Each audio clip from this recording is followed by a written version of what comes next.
On the 7th of March, Becky, Under Secretary of State in the US, who's responsible for South Asia, he calls our ambassador, a meeting between our ambassador in Washington.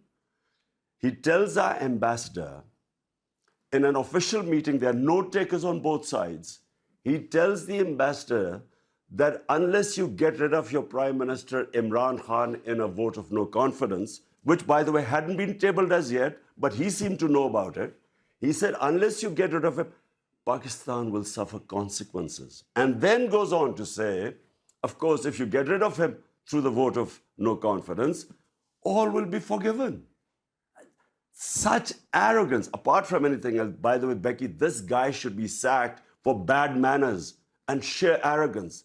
Imagine telling a country, an ambassador of a country of 220 million people that you get rid of your prime minister. So this is where it started. The next day, this vote of no confidence is tabled in our parliament. And then follows... Why have you never made this public before? You are being very specific about what you allege was said. Well, Becky, I put it in front of our cabinet. The cipher was read out in the cabinet. There are minutes of the cabinet. Then I presented it in our National Security Council, where all the service chiefs were present. Why did I present them? Because this was a blatant intervention in the internal affairs of Pakistan, a regime change. As Prime Minister at the time, did you get in touch with the US President, with the US Secretary of State? What happened? The National Security Council decided to give a démarche, protested to the US in Pakistan and in Washington. We issued it. This is all minuted. Then we presented it to the Parliament Committee, then the Speaker of Parliament, then the President of Pakistan, who has this cipher, he sent it to the Chief Justice of Pakistan that there should be an inquiry held in this blatant interference in the internal affairs of Pakistan. Pakistan's new foreign minister says the United States and his country are entering a new engagement after what has been years of strained relations. And you and I have talked about those strained relations under your premiership. Do you believe, for the sake of Pakistan, that it is better to have a good relationship with the United States? Becky, I had perfectly good relationship with the Trump administration. It's only when the Biden administration came and it coincided with what was happening in Afghanistan. And for some reason, which I still don't know, they never got in touch with me. There was no US ambassador to Pakistan. I have no idea. But look, my point is very simple. 220 million people of Pakistan elected me. My first responsibility is to the people of Pakistan.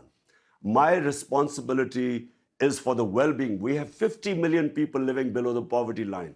So when Russia offers us 30% discount on oil and 30% discount on wheat imports, India does the same. India is part of the Quad, part of the strategic alliance with the US. India imports oil from the US, but for some reason, this was taken against me, as if I was being anti-US or anti-American.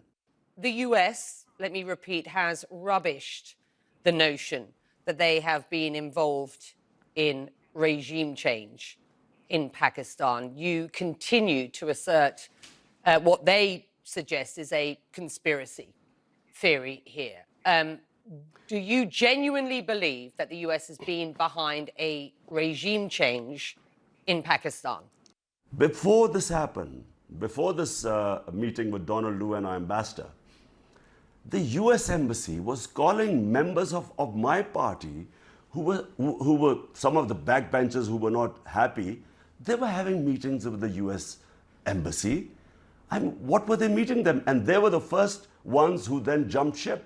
And they were the ones who then offered $1 million each to buy my other members of parliament who actually jumped ship later on.